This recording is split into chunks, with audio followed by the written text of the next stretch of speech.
Hello friends, I am doctor Santpal Sangwan, dermatologist and hair transplant surgeon. Hair transplant के बाद लोगों के क्वेश्चन कभी ख़त्म ही नहीं होते हैं, जिसमें से एक क्वेश्चन जो बहुत सारे पेशेंट मेरे से पूछते हैं, मैं उसके बारे में बताना चाहूँगा। क्या हम सर्जरी के बाद कोकोनट ऑयल यूज़ कर सकते हैं? कर सकते हैं तो कब से करना चाहिए? इसके क्या फ़ायदे हैं? इसके क्या नुकसान हैं? या फिर ये नहीं तो क्या? तो आज इसको हम डिस्कस करेंगे। सबसे पहली बात, कोकोनट ऑयल एक इंडिया में खासकर नेचुरली अवेलेबल ऑयल्स में से सबसे अच्छा ऑयल है। इससे एलर्जी के चांसेस बहुत कम हैं और आपके स्किन को या हेयर को मॉइस्चराइज करने के लिए, थोड़ा सा ग्रो करने के लिए काफ़ी हेल्प करता है। तो सबसे पहला हम डिस्कस करेंगे कि इसको कब अप्लाई कर सकते हैं। सर्जरी के तुरंत बाद कोकोनट ऑयल अप्लाई करने की कोशिश ना करें, कम से कम 7 से 10 दिन वेट करें।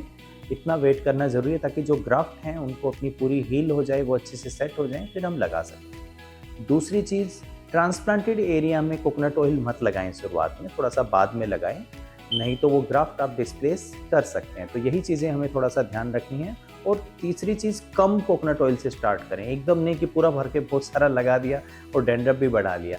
तो हमें ये सोचना चाहिए। अब इसके बेनिफिट क्या हैं वो हम बात करेंगे। कोकोनट ऑयल जैसे कि बड़ा ही इम्पोर्टेंट हमारी खाने का, हमारे मॉइस्चराइज़र का पार्ट है। ये इसमें कुछ ऐसी चीज़ें होती हैं, खासकर लोरिक एसिड और इसके कुछ न्यूट्रिएंट्स, तो ये हेयर ग्रोथ में भी थोड़ी बहुत हेल्प करता है। कम्प्लीटली तो नहीं, उनकी सिचुएशन थोड़ी स्ट्रेंथ अच्छी बनी रहती है। दूसरी चीज़, कोकोनट ऑयल की एंटी इन्फ्लेमेटरी प्रॉपर्टीज़ की वजह से ये सूदिंग इफेक्ट देता है। आपकी रेडनेस, आपकी इन्फ्लेमेशन जो स्कैल्प पे सर्जरी के बाद है, ये डैंड्रफ की वजह से उसको कम कर देता है। लेकिन खासकर डैंड्रफ वाले केसेस में ज़्यादा कोकोनट ऑयल लगाने की कोशिश ना करें। तीसरी चीज़, मॉइस्चराइज़र। जैसा कि स्किन में हम यूज़ करते हैं, बालों को भी अच्छे मॉइस्चराइज़र की नीड होती है, तो इसमें कोकोनट ऑयल बड़ा हेल्पफुल है। तो ये 3 इसके बेनिफिट थे। अब प्रिकॉशंस क्या लें कोकोनट ऑयल को लगाते हुए? पहली बात, कोकोनट ऑयल लगाने के बाद बहुत स्ट्रॉन्ग मसाज करने की कोशिश ना करें कि आज ही सब कुछ करना है। जेंटली और सॉफ्ट मसाज कीजिए ताकि इसका प्रॉपर हो। दूसरी चीज़, यदि आप में बहुत ज़्यादा सीवियर डैंड्रफ है या इरिटेशन है कोकोनट ऑयल की वजह से, तो कोकोनट ऑयल यूज़ ना करें। कुछ अल्टरनेटिव ऑप्शन की तरफ अपने डॉक्टर से पूछें। तीसरी चीज़, अगेन ट्रांसप्लांटेड या ग्राफ्टेड पार्ट पे कोकोनट ऑयल अप्लाने को अवॉइड करें जब तक हो सके, क्योंकि अदरवाइज़ उन ग्राफ्ट को हम डिस्प्लेस कर सकते हैं, उनकी ग्रोथ को ये हाल्ट कर सकता है। ये हमें ध्यान रखना है। अब अल्टरनेटिव क्या है? सबसे पहले तो अपने डर्मेटोलॉजिस्ट या सर्जन जिसने आपको सर्जरी किया है उससे आप बात करें, वो कुछ अल्टरनेटिव ऑप्शन बताएगा।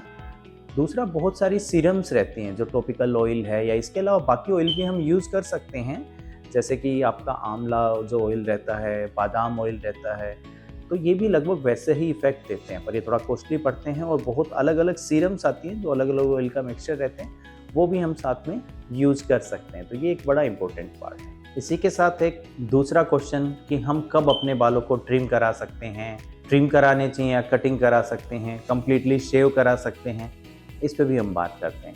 देखिए, आप ट्रिम करा सकते हैं। सर्जरी का ये मतलब नहीं है कि आप अपने बालों को कटवाएंगे नहीं, क्योंकि वो बाल भी ग्रो होते हैं, लेकिन ग्रोथ होने में कम से कम 3 से 6 महीने लगते ही हैं, तो बहुत जल्दी ना करें।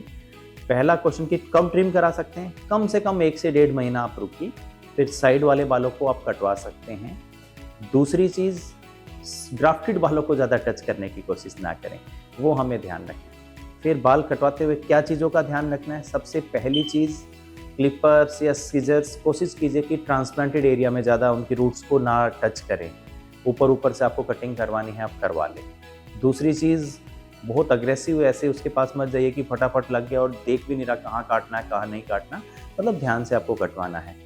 तीसरी चीज़, कोई भी हीट ड्राइंग ड्रायर ये सब आपको ट्रांसप्लांटेड एरिया में यूज़ नहीं करना है। बहुत लोग सर्जरी हुई नहीं 2 महीने के बाद आप अपने बालों की कुछ स्ट्रेट कराने हैं उसके लिए पहुंच गए, तो ये भी ध्यान रखें, वो अभी नहीं करवाना है।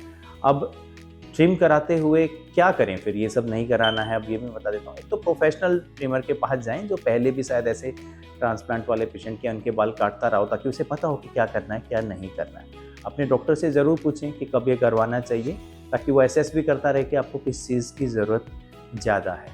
तीसरी चीज़, शैम्पू या जो भी चीज़ करें साथ में, तो वो भी सॉफ्टली करना है, बहुत हार्ड नहीं करना। और ट्रांसप्लांटेड एरिया को जितना हो सके अवॉइड करने की कोशिश कीजिए। तो मैंने कोशिश की है कि दोनों आपके इजी क्वेश्चंस का आंसर दे दिया है, पर हर चीज़ में एक पेशेंस बनाए रखें, अपने डॉक्टर के साथ रेगुलर अपॉइंटमेंट में रहें, उससे पूछते रहें कि कब क्या करना है। Thank you.